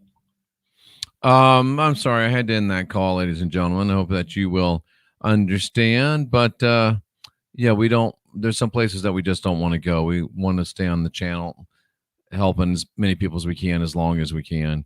It's Late Night in the Heartland. You're live with Jeffrey Daugherty. Hey, Jeff. Hi. Dawn Crotwell, your top fan, or one of your top fans. I appreciate you, Dawn. How are you? I'm doing good. Listen, on your topic tonight, do you remember when, back when Obama was president? Do you remember? He had, I'm getting to the question. Yes, I remember. Mm-hmm. When he opened those borders and, all these children were coming over and putting warehouses. They were coming without their parents. Right. A lot of them. And then, it was all over the news, and then suddenly it dropped out of the news. Yep. Do you remember that? I do. And my thought has been on that. What happened to all those children? Was that the heart of what that situation was all about? Unfortunately, we probably know what happened to those children. I do now. I mean, that's what can we ask the rod? Your rods? Sometimes my rods, I think they don't like me sometimes. Well, you got to be nice to them. You got to sleep with them and stuff like that. The rods say that we're right. Yes. That we are right. Mm-hmm. I just, my intuition, I have a strong intuition. I will tell you that. And you are telling Sounds the like truth. it. I agree with 99.9% of what you say. Well, I appreciate you, Dawn. Almost 100%. I love you. I support you, and you are my favorite. Probably, I watch 1 or 2, but you're my number one. Number one. So I'm sending a lot of Thank you very much. And I'm with you on this. So anyway. Thank you, dear. We appreciate it so much, and I hope that you keep calling back. Thanks for holding on so long. You're live with Jeffrey Daugherty. Hi, this is Lana again. I'm sorry I had my phone too loud. That That's you could hear okay. on the other. Okay, I just had a couple of questions for you because after I had listened to that, like, I mean, I've been a Christian many years, and I'm telling you, like, I am in so much shock. I was speechless when I heard that. I can imagine. And yeah, and so I'm like, well, my husband heard it too, and he was like, no, and I heard that in the Bible before too, that about sons or daughters being sacrificed. So my husband overheard it, and he said he heard that too. And I'm like, oh my God, you know, we never really knew that. But I know you were a preacher for many years, and I know you know stuff that you probably understand it better than me. What do you make of But it? I'm making it, okay, so like, I'm thinking that's terrible. It's a sin to kill people. I would agree with that. You know, right? And as you being a preacher, you had to know this. So when you were a preacher, I'm just asking you, like, about the, for instance, about the adrenochrome, and you were talking about how they would drink the blood, or were they really getting blood from children in these churches? You know, that's a great question. Now, back when I was in the church, I didn't know about that stuff. And I didn't know about adrenochrome. You know, I wasn't aware or anything. I was just a silly Christian. So, you know, I didn't know about all that. I just knew that the Bible wasn't true anymore. And in fact, the Bible was a script designed to keep us locked in this control matrix. So that's what I found out. And then now finding out what's going on, we start to learn, the pieces start to come together. And I just encourage you to keep searching. I encourage you to listen to your heart. I encourage you not to just say, oh, well, I'll forget about it. Because I remember when I first knew that it was wrong, and it took me 3 or 4 years to do the right thing, but it took me that because, and it's not an excuse, it's just a reason. I was getting paid by the church. Everything that I owned was from the church, and I had 3 kids, and it took me a while to summon up the integrity. And I just, I regret those 4 years almost every day. I wish I had more integrity. So don't do that to yourself. Follow your integrity, and you'll be just fine. And thank you for calling. It's Late Night in the Heartland. You're live with Jeffrey Daugherty. Hey, Jeff, I had a statement and a question, if I may. Sure. I was thinking the reason why Congress hasn't passed a new COVID bill or stimulus, whatever you want to call it, is because Joe Biden's signature wouldn't be legitimate. Ooh, that's a really good thought. Because they haven't passed shit. Yeah. And I was wondering why. So I was thinking they were using this impeachment trial to buy their sham game some time. That's powerful. I had a question. Sure. What is it? I watch the White House live cam every night before I go to bed. And I just checked it a few moments ago. And my question for you is, even though it's dark, shouldn't they have strobe lights on the outside to light it up at least, even if the lights are off inside? You know, they're off. I'll be 58 years old this year, and I have never seen the White House dark ever. So I just checked it live. You could go on there and check it anytime, and I check it all the time. It's completely dark. That's dark just right so now. weird. That's so weird. There's something weird, and you know what? It thrills me because I know that it's not over. Over. All right. Have a good night. Thank you so much. That's a great call. And it blows my freaking mind. It's Late Night in the Heartland. You're live with Jeffrey Daugherty. Hi there, Jeff. This is Becky. Hi, Becky. Hi. I just had a couple of thoughts. I was raised actually in the Old Testament, and then just kind of came across the New Testament as an adult. Found the more I read either one of them. Were you Jewish? But I did have some questions about the New Testament in terms of. Ma'am, you said you were raised in the Old Testament. Were you Jewish? I was raised Jewish, yes. Oh, okay. Not Jewish biologically on my mother's side, but very much had identified. Interesting. naively. Okay. naively, when I was little, and I can't say, but maybe a small percentage of what I'd like to say because it's on the air, right? But right. Thank you. Yeah, I do note in the New Testament, and I'm very, very skeptical about both documents. I think that they've both been corrupted, they've both been manipulated, whatever. I agree. But I know there's parts in there where in the New Testament, I think because he's not in the Old Testament, where Jesus says that, something, that he doesn't approve what's happening to the children. And I know he also says, oh, you know what I forgot? Damn it. I forgot on my presentation tonight. Yeah. Let me just share this real quickly and then we'll finish your call. Go for it. Yeah. Because when you're thinking about, they killing kids in the Old Testament, right? And you remember there's I believe there's 4 times in the New Testament, at least 3. There's 3 or 4 times where you remember where it was, don't forbid the little children to come to me. But there was 4 times where people said, don't take your kids to Jesus. And Jesus is like, oh, no. Let them come. People knew. They like, don't take your kids to those people. They'll kill them. Yeah, that's interesting. That's very interesting. Yeah. Yeah, that's very interesting. So finish your call. I'm sorry. Well, no. I mean, I was just going to ask you about your take on that, and also parts where he's basically saying that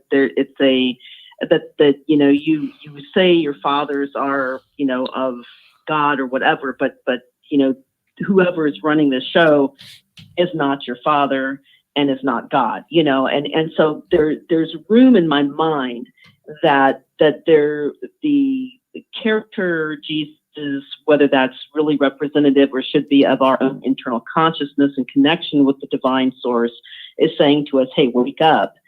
But I'm not sure that that's really the message that the people who canonize those documents want us to have.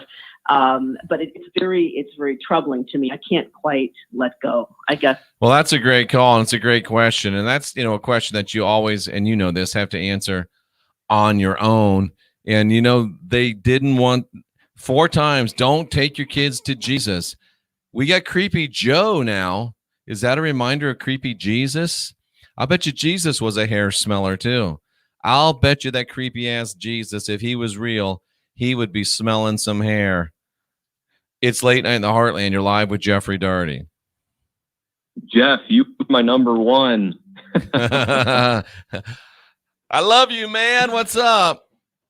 How do you like it without having to look at me? Is that better?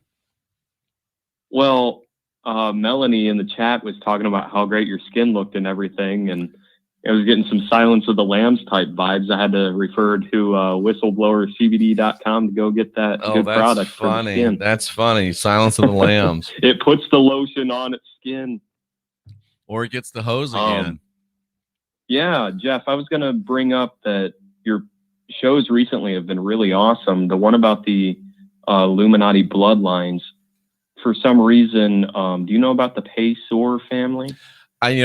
They're on some list. They're not on some list. The reason I took that out of the chat is because it wasn't on point. I thought at that moment it would distract people, so I took it out. But yeah, I know what you're talking about. Well, I have a quick question for the Rods and then a follow-up after that. Is Berkshire Hathaway connected to the Paysor family? The Rods say yes.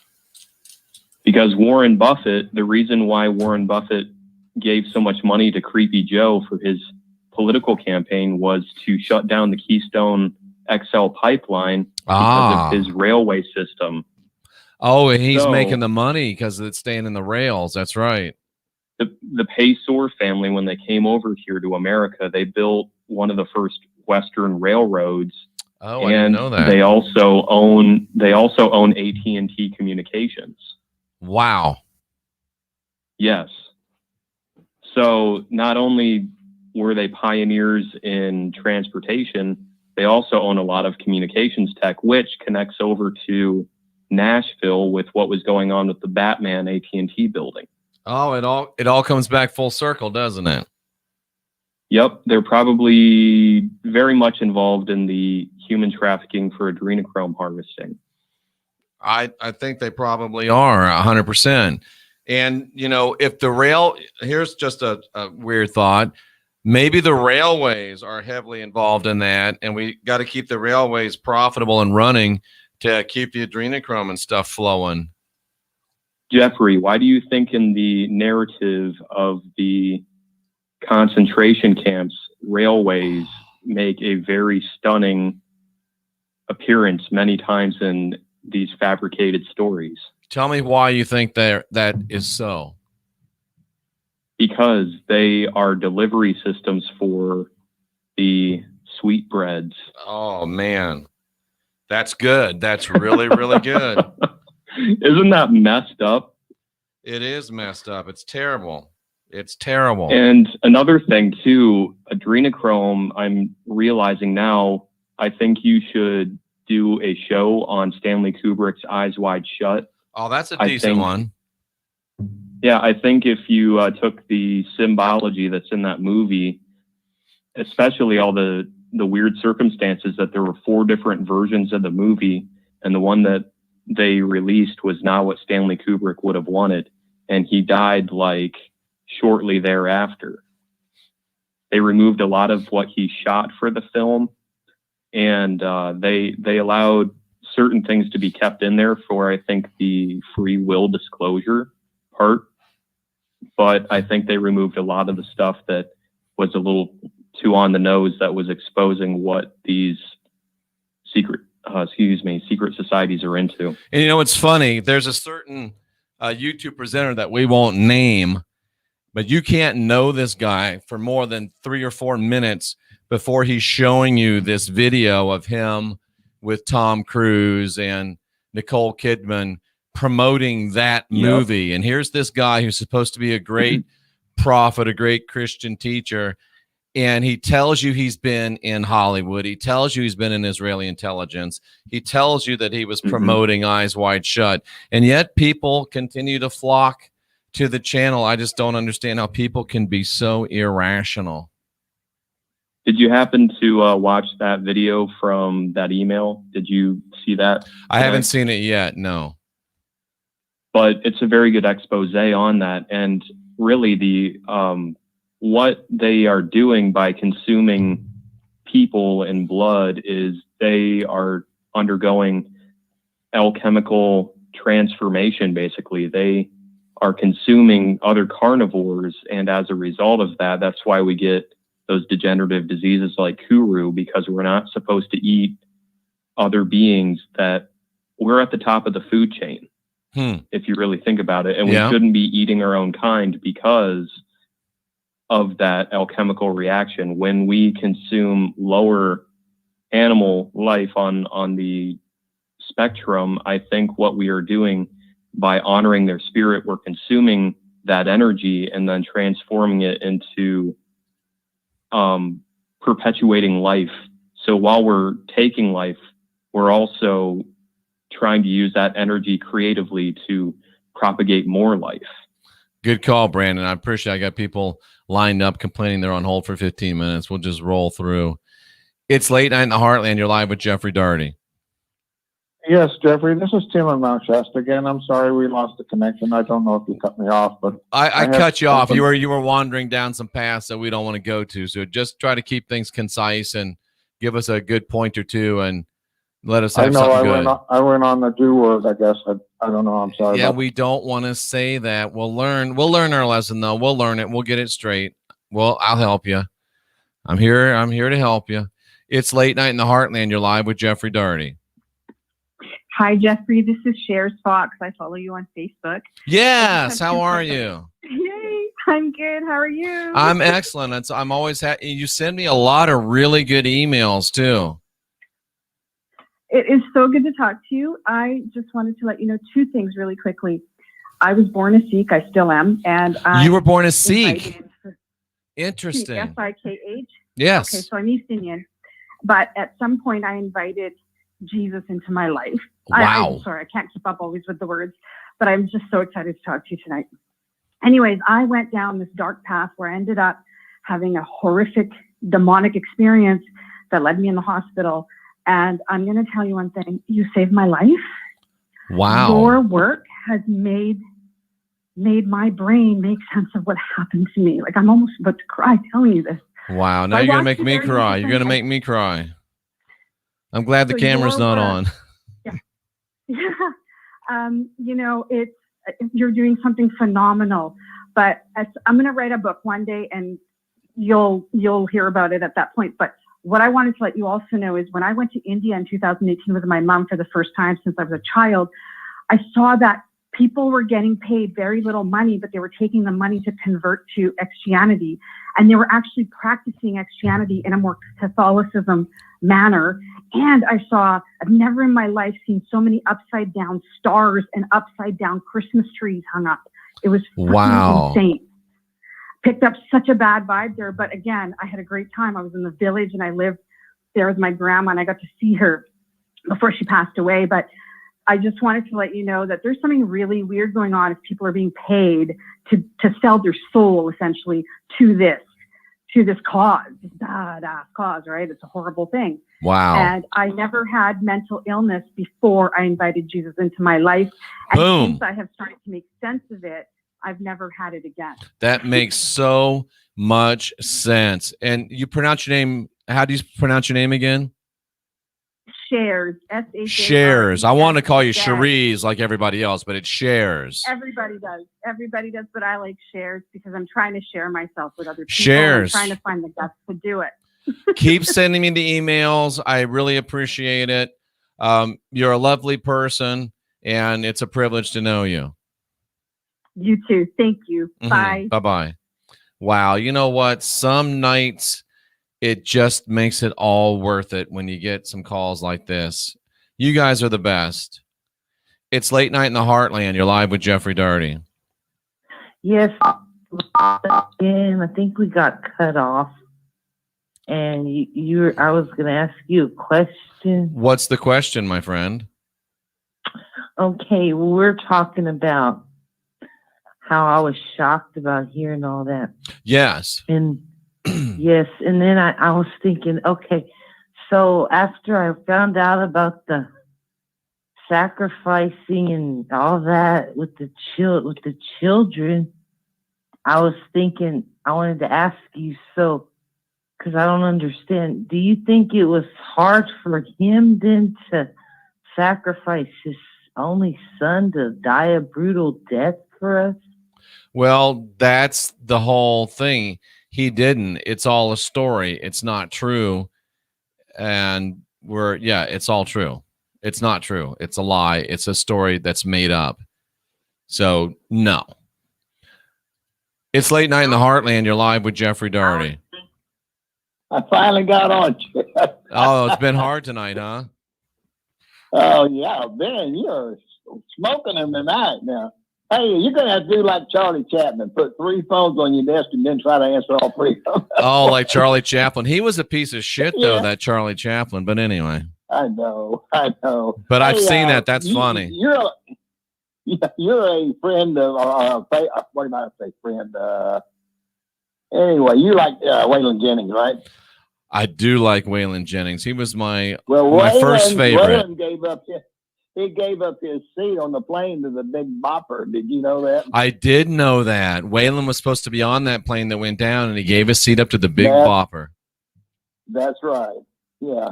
And that's what a nice guy he is. Just think about that. And it worked out for Well, they him. say nice guys finish last, but not in Waylon's case. That's right. And hey, I wanted to tell you about I watched your videos on cousins, marrying cousins. I just thought I'd throw this in for good fun. There's so many illegitimate babies out there. We're probably all marrying cousins, you know. Yeah. Yeah. But, Interesting stuff, John. I'll let you go. We've got more people coming. Bye. Thanks for calling, brother. It's Late Night in the Heartland. You're live with Jeffrey Daugherty.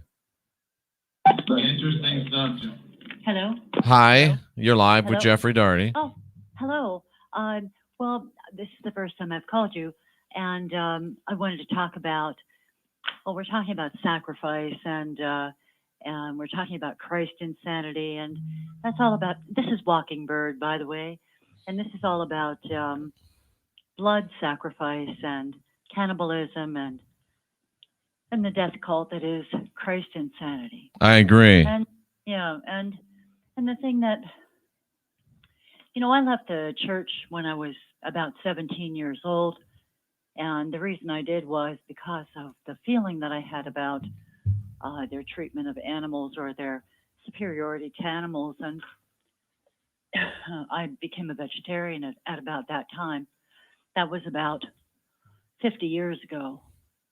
And so the point that I'm making is that animals have pituitary glands too. And that in the situation that... So are you a vegetarian now?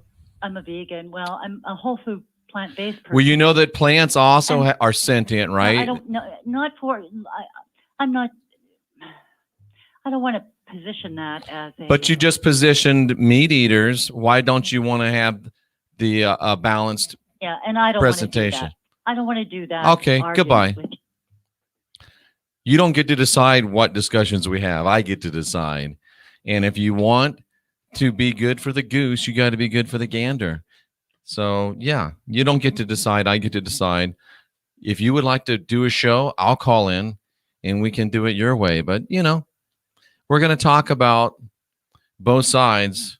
We're not going to cherry pick. That's the way we do things here at Late Night in the Heartland. Thank you so much for calling. It's Late Night in the Heartland. You're live with Jeffrey Daugherty. Hey, Jeff, it's Mr. A. Mr. A. Mr. A. Expect an email from me. Excellent. Get pretty quick and in a day or two. And can you ask Rods if there will be passenger rail linking U.S. and Asia? Amazingly, the rods say yes. I don't know how that could be possible, though. Yep. I knew it. All right. Hey, great job. Appreciate your show. Appreciate you. Thank you. You're getting some love in the chat room, Mr. Akil Will. Everybody misses you. Keep calling. Okay. Thank you. Bye-bye. Bye-bye. Mr. A, ladies and gentlemen.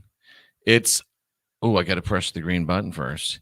It's Late Night in the Heartland. You're live with Jeffrey Daugherty. Hey, Jeffrey, it's Lucas again. Hey, A few Lucas. questions for you. Have you heard of Operation Northwood? Yes.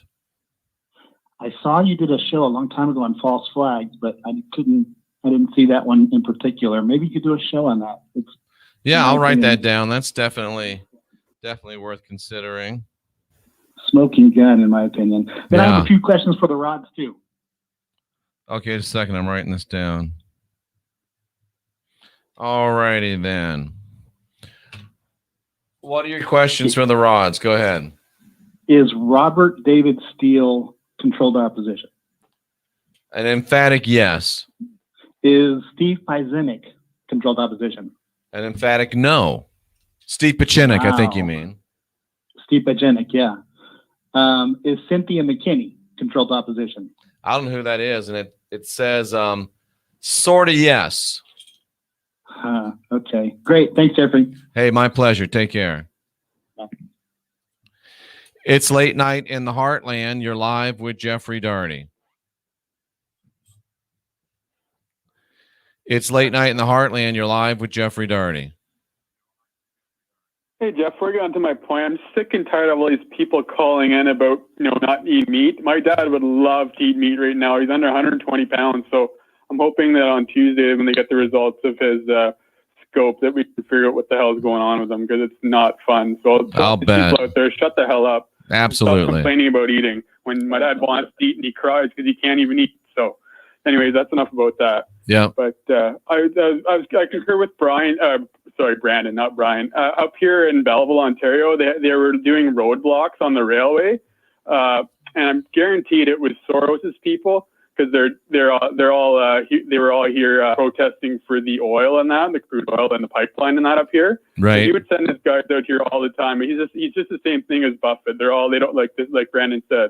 They don't want the oil coming down and it's in the pipeline. They want it, by the rail car so they can make all their money, right?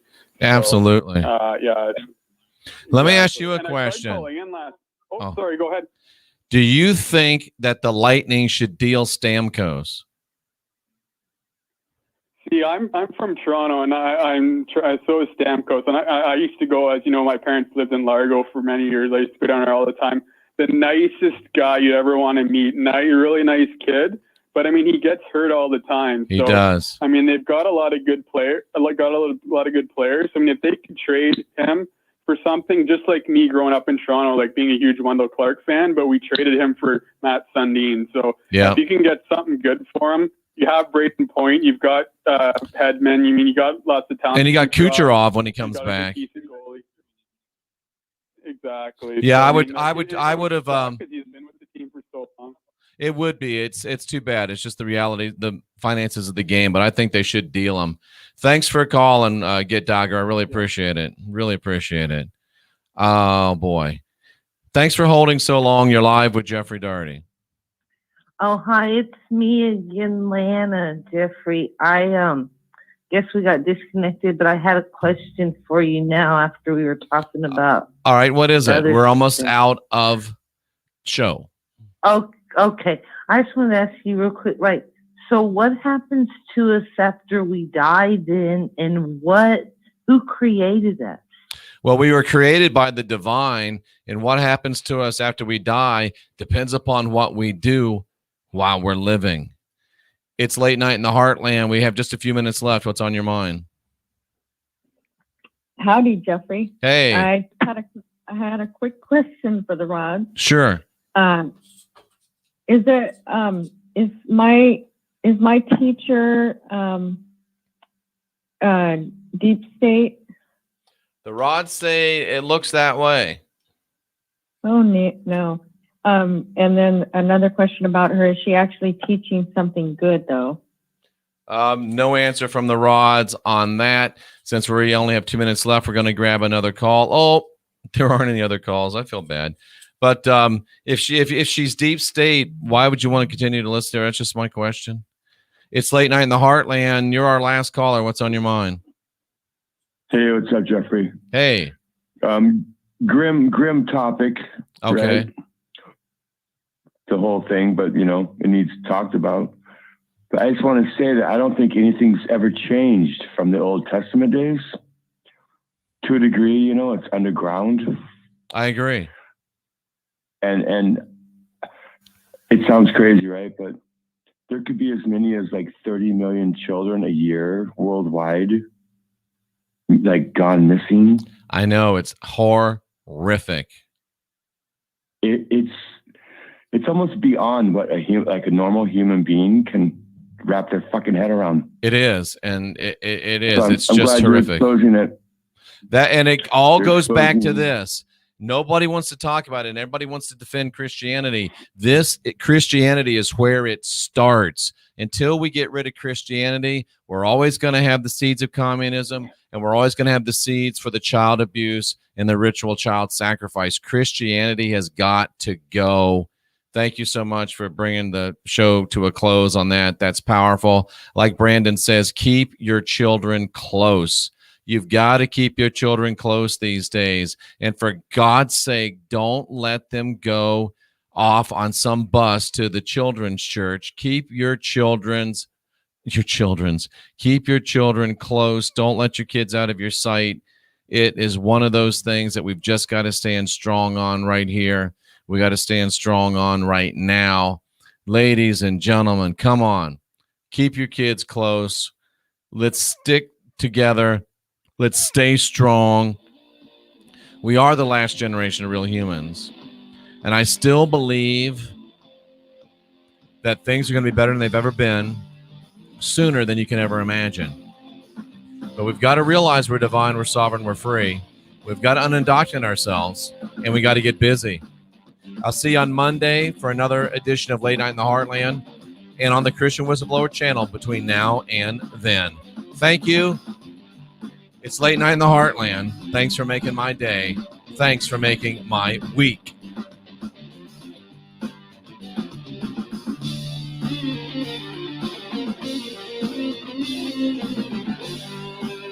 Thank you.